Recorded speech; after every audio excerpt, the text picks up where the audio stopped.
When Magic the Gathering's Core Set 21 released in the summer of 2020, Standard did not just become the largest it would be all year, it became the largest Standard format of all time. At that time, anyway. This is because it was the first complete Standard, as in, a Standard that wouldn't get any new sets before rotation, after the then discontinuation of small sets. That summer, there were 8 full-sized sets in Standard. Guilds of Ravnica, Ravnica Allegiance, War of the Spark, Magic 2020, Throne of Eldraine, Theros Beyond Death, Ikoria, and Magic 2021. Those 8 sets contained a total of 2,109 cards, about 300 more than the average Standard format contained in the previous era. Today, the Standard card pool stretches far beyond what anyone thought possible, even in those record-breaking days of Magic 21. The format now comprises every Standard expansion set from Wilds of Eldraine through Teenage Mutant Ninja Turtles. That's 4,168 unique cards, and there are 5 more sets left to release before anything rotates. In other words, as of the time of this recording, there are nearly twice as many cards in Standard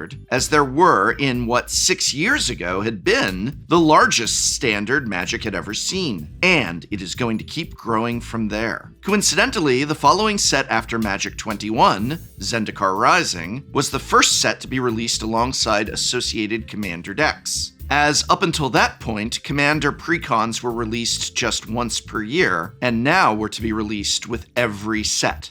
Actually, this was not a coincidence. It was the start of a new trend, or more accurately, it was the beginning of a new normal. Zendikar Rising marked the beginning of an accelerated release cadence that had gotten more and more extreme with each passing year. Back then, Standard sets were all large, but there were still only 4 of them per year. Secret Lair was still in its infancy. Universes Beyond was unheard of. Now? Well, let's see. Our current release cadence gives us roughly 20 new Commander decks, 35 new Secret Lairs, a handful of new supplemental products, and of course, 7 brand new Standard legal expansion sets each and every year for the foreseeable future. This is unsustainable. We are drowning in new products, in new cards, year after year after year after year. Something has got to give. Magic the Gathering cannot withstand a product release schedule built to top 7 sets a year. Here is why.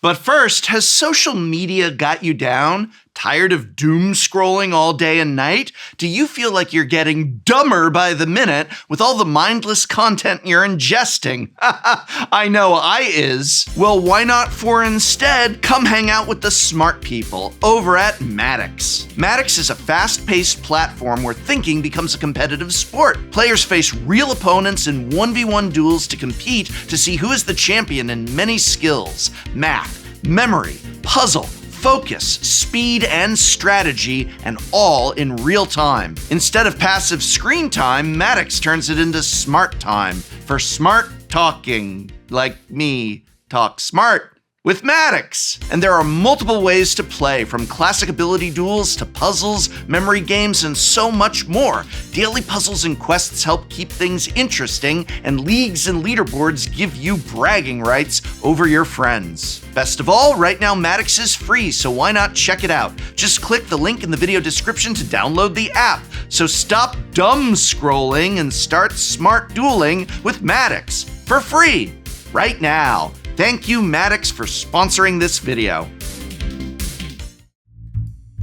The rate of acceleration of new cards entering Magic the Gathering is staggering. Not only have the number of sets steadily increased over the past 6 years, but the number of additional product releases has ballooned as well. For 22 straight sets, from Zendikar Rising through Edge of Eternities, every single Standard legal expansion set has brought with it at least 2 affiliated Commander decks, and many of them had more than that. Yes, the back-to-back sets of Marvel's Spider-Man and Avatar: The Last Airbender did buck this trend last fall, but we then received 2 more precons with Lorwyn Eclipsed, and 1 more for Teenage Mutant Ninja Turtles. In total, Wizards has released 73 unique Commander precons affiliated with standard sets from Zendikar Rising to now. This includes an absurd stretch from Lost Caverns of Ixalan through Duskmourn, where every standard set had 4 Commander precons, not just the 2 that we were used to getting for most sets. And none of that is counting precons affiliated with supplemental sets or premium sets. There have been 36 of those in this time frame across Universes Beyond, Secret Lair, and premium sets like Commander Masters and Modern Horizons 3. All told, in the less than 6 years since Zendikar Rising marked the beginning of this new era of product deluge, Magic has seen 27 standard legal expansion sets, 8 jumpstart sets, 16 premium sets, 110 Commander precons, and somewhere in the neighborhood of 400 unique secret layers. In that time frame, Magic has gained 10,572 brand new unique cards, more than a third of all unique cards that have ever been printed since Magic began in the fall of 1993. That's an average of 1,922 new cards per year since September 2020, compared to just 740 cards per year for the full 27 years of the game's prior history. That statistic is utterly absurd. I'll say it again. 1,922 cards per year over the last 5.5 years, compared to 740 cards per year over the previous 27 years. We've received more than 2.5 times as many new unique cards every year since Zendikar Rising than we used to get before Zendikar Rising. This isn't just about product fatigue. Yes, many Magic the Gathering players are exhausted with trying to keep up with this relentless onslaught of new products that have become increasingly difficult to skip. And yes, if you'd like me to talk more about how you can't just skip these standard sets, you can watch this video there. But the problem runs far deeper than fatigue. It has embedded itself into every facet of this game, most crucially in the quality of gameplay. Every single format in Magic is feeling the adverse effects of this breakneck release cadence in one form or another. Standard is flooded by an influx of new cards that play design hasn't had time to adequately stress test, while other 60-card formats largely languish from lack of attention. The flood has even reached Commander, a format that's gone from a niche community-driven place where you play with cool and obscure cards from throughout Magic's history to something that WotC caters to and now manages directly. Even Boosterdraft is suffering from neglect under this more philosophy. Standard is the format facing the most glaring consequences. Right now, there are 15 sets in Standard. By the end of the year, there will be 20. If we maintain a 7-set per year release cadence, then in just 2 more years, Standard will consist of 22 sets. 21 normal sets plus Magic Foundations. Compare that to how Standard used to look. Back in the day, the most sets that were ever in Standard was 8. Players referred to 8-set Standard as Big Standard. With the card pool as large as it could get all year, the power level of the best decks in the format were sky high. Cards from the newest set had a brief 3-month window to synergize with cards from the previous year's sets, which tended to result in some of the most broken Standard decks in Magic history. A great example of this was the Standard format that existed in the summer of 2019 with the release of Magic 20. Standard that season consisted of Ixalan, Rivals of Ixalan, Dominaria, Magic 19, Guilds of Ravnica Allegiance, War of the Spark, and Magic 20. This format saw Field of the Dead, a busted land printed in M20, paired with the reprint of Scapeshift in M19. Bant Scapeshift Field, to quote Magic Hall of Famer Patrick Chapin in an article for Star City Games in July 2019, quote-unquote, altered the already demented rules of engagement of the format. If 8 sets in the summer of 2019 produced a Standard metagame that one of the best Magic the Gathering players referred to as demented, what does that tell us about a Standard format with 15 sets? 20 sets? 22 sets? I've used the multiplier of 2.5 times already in this video, and here I am using it again. With the release of Star Trek this winter, Standard will be 2.5 times as large as it was during Scapeshift Field's summer. What will the format's rules of engagement look like then? Now, I said in a recent video that Standard is actually really fun right now, independent of the cost of Standard, of course, and at least as of the time of this recording, that remains true.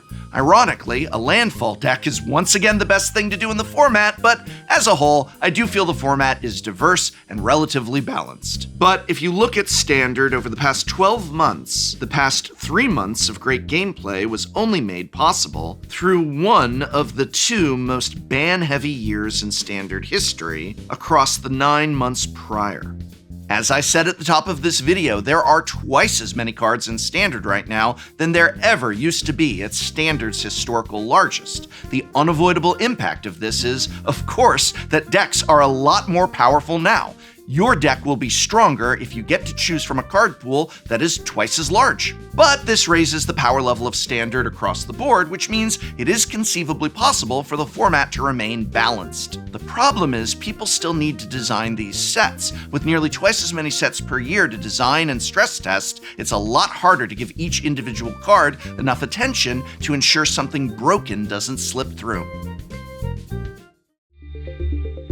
Looking at the problematic cards that have marred Standard over the past year, it's becoming increasingly likely that the Magic play design team is stretched thin. How could they not be? A new set releases every 2 months. How much time does that give design teams to build out each set from the ground up, let alone test and tune each card enough to ensure all knobs have been tuned correctly? What's more, a card pool this large makes it very hard for any individual card to earn play time. Only the best of the best from each set are powerful enough to find their way into the format. Many very cool designs get left not just on the bench, but off the team entirely. The Gearhulk cycle from Aetherdrift, for instance, is an incredibly sweet 2-color take on the Gearhulks, first designed in original Kaladesh. The original Gearhulks were huge players in their Standard environment. Most of the new ones are actually more powerful than their predecessors were, and yet very few of them have seen any play at all in this much more competitive Standard environment. The Selesnya and Dimir Gearhulks have both seen some fringe Standard play, but the rest of them haven't seen any play since the very earliest days of post-Aetherdrift Standard.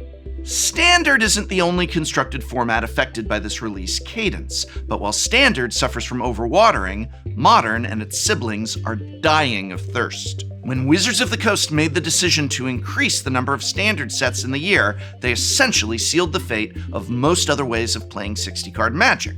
With Standard facing this constant churn of new sets, it would stand to reason that many Magic the Gathering players would decide to tune out from the format altogether.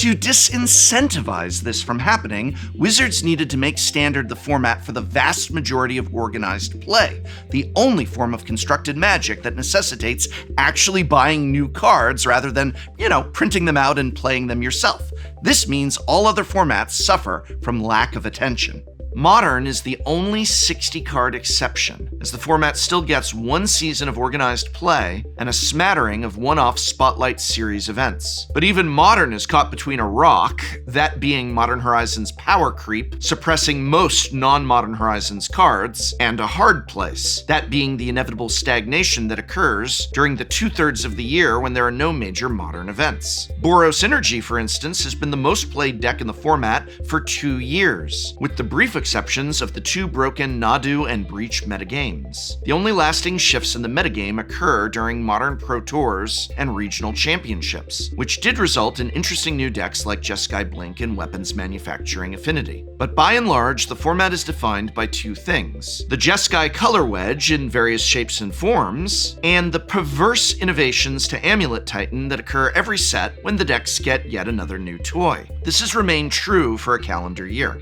Back when Magic consisted of 4 sets a year, there was plenty of breathing room for every format, including ones like Pioneer that have long since been taken out behind the shed and, moved to live upstate with Grandma. But back then, all of these formats coexisted peacefully and indeed supported one another through the peaks and valleys of Wizards of the Coast, and therefore player attention. It was easy to keep up with Standard. There was time to check out Modern, Pioneer, and even Legacy and Pauper in the downtime between new sets. 60-card Magic isn't the only corner of Magic that's hurting from either oversaturation or malnourishment. Commander is, in many ways, the poster child for what happens when a format gets too much cake. Many longtime lovers of the Commander format have spoken at length over the years that the format was better off before Wizards of the Coast made it their mission to print 100 new staples every couple of months. But the problem is now reaching a breaking point. A format once defined by originality and variety intrinsic to 100-card Singleton is hardly recognizable from what it was 10 or even 5 years ago. For one thing, we continue to see new instances of the Arcane Signet effect, where Wizards prints generically powerful cards that go in literally every deck, or nearly every deck. The most egregious example of this is, of course, the Soul Stone from Spider-Man, and even I, with my limited knowledge of Marvel lore, know there are 4 more of these stones coming. Even beyond Arcane Signet, with so many new cards entering the format every set, Wizards R&D is running out of new design territory. As a result, we're increasingly seeing minor variations on the same few cards every set. Crucible of Worlds, for instance, spent 13 years in a league of its own as the only way to play lands out of your graveyard, an incredible ability for both land and graveyard strategies. Then, in 2017, Ramunap Excavator was printed in Hour of Devastation, and that was great. Decks that performed better with a Crucible of Worlds in play were suddenly able to do that a lot more reliably. It took another 3 years after Hour of Devastation for another Crucible effect to enter Magic. Ancient Green Warden. First printed in, can you guess which set? Yes, that's right, it was Zendikar Rising. Since Zendikar Rising, we've seen 7 more Crucible of Worlds effects, as in those that let you play lands from your graveyard with no restriction, printed. That's a rate of more than 1 of these cards per year. As Rachel Weeks said on the Command Zone recently, it feels like every single Commander deck these days does the same thing every single game, regardless of the specific cards drawn. I'll of course link that complete video in this video's description, and I encourage you to watch it, but I completely agree with Rachel here. Turn 2, you play a Mana Rock. Turn 3, you play a Commander. And turn 4, you play a Payoff. This is because the degree of redundancy that now exists with the Commander card pool means virtually any strategy in Commander can play as many unique, functionally identical copies of any effect that they might want in their deck. And that is all on top of what is already true, a legendary available in their Command Zone every game. The result? Well, as Rachel put it in no uncertain terms, Singleton is dying. Commander decks these days are even more consistent than a Standard deck, with access of up to 4 copies of every card. You know how your first few turns will play out every game. Again, this is already where we are right now. Where will we be by the end of the year? What about after another 2 years? At our current rate, in 2 years there will be another 4,000 unique cards in Magic. How many of those cards will actually be unique, rather than slight tweaks of the same cards that have appeared in every Commander game for the past half-decade? On the other end of the spectrum, we have Boosterdraft. Do you remember Boosterdraft? It's a wonderful format, and in fact, it's one of the few ways to play Magic that is still almost always a ton of fun. There are exceptions, of course, most notably with small sets like Ninja Turtles and Spider-Man that make for terrible, simply awful limited environments. But the draft formats for the large sets that we've seen, even in this era of product overload, have mostly been great. Lorwyn Eclipsed, Edge of Eternities, and Tarkir Dragonstorm were awesome, and in this channel's opinion, both Avatar and Final Fantasy were 2 of the best draft formats of all time. The problem? By the time these sweet draft environments arrive, they're already gone. In the old days, when Magic had 4 sets a year, every set had a 3-month window for players to draft them to their heart's content. You got your fill of Kaldheim, then you moved on to get plenty of Strixhaven. And yeah, Every once in a while, an excellent alternative draft environment from Conspiracy to Time Spiral Remastered or even Modern Horizons would show up and give you another option, but without overshadowing whatever the current standard sets draft format happened to be. Now, you're lucky if you get 2 months with a great format. Lorwyn Eclipsed released on January 23rd, and Teenage Mutant Ninja Turtles released on February 27th. Only 35 days elapsed between these two sets. Compare that to Kaldheim, the winter set of 2021, and Strixhaven, the spring set from the same year. Kaldheim released on January 28th, and Strixhaven released on, wait for it, April 23rd. That's a window of 85 days. 85 days! Well over twice as long as the window between Lorwyn Eclipsed and Teenage Mutant Ninja Turtles.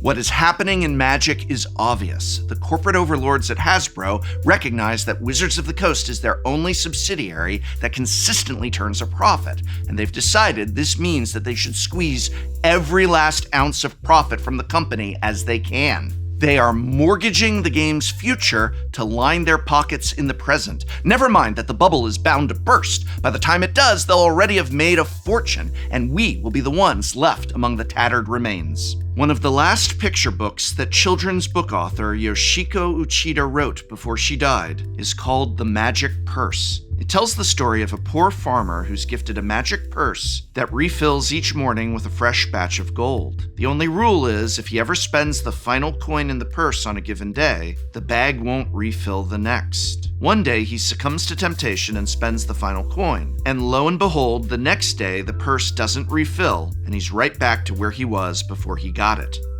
Magic the Gathering is Hasbro's Magic Purse. It has been for a long time.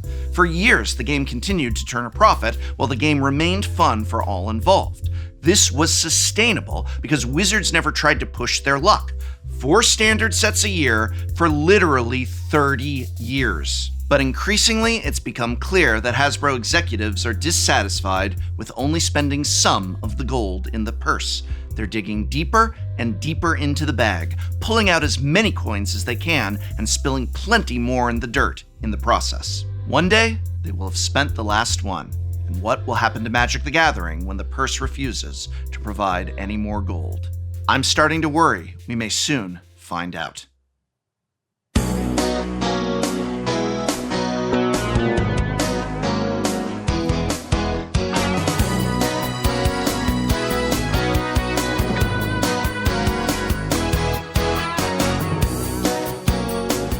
Reminder that I am giving away 20, that's right, 20 collector booster boxes of Strixhaven, or original Strixhaven, not the new one, on my stream on Whatnot today, Friday, March 27th at 3 p.m. Pacific, and then again tomorrow, Saturday, March 28th. Tune into Whatnot today, again today, Friday, March 27th, and again tomorrow, Saturday 28th, and you might walk away with a collector booster box of original Strixhaven.